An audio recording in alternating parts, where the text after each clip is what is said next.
Sa mundo pa rin ng volleyball, puspusa na ang paghahanda ng ating Alas Pilipinas men sa pagsabak sa 2025 FIVB Men's World Championship na gaganapin sa bansa sa Setyembre. Kabilang dyan ang pagsalang ng kupunan sa ilang training camp sa Europa para mas ma-expose sa international competition. Magbabalita si Matchpoint, Millie Borja.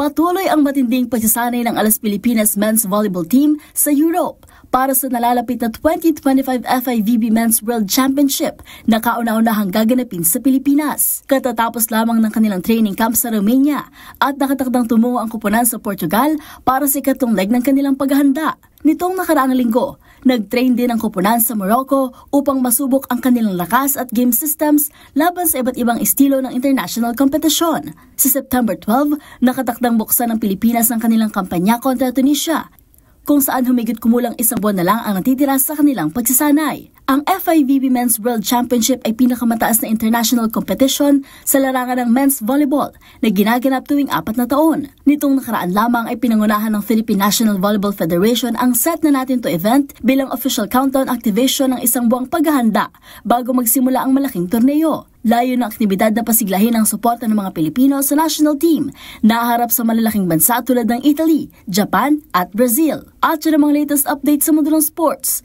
Para sa MBC TV Network News, ito si Millie Borja ng DZRH TV, una sa Pilipinas, una sa Pilipino.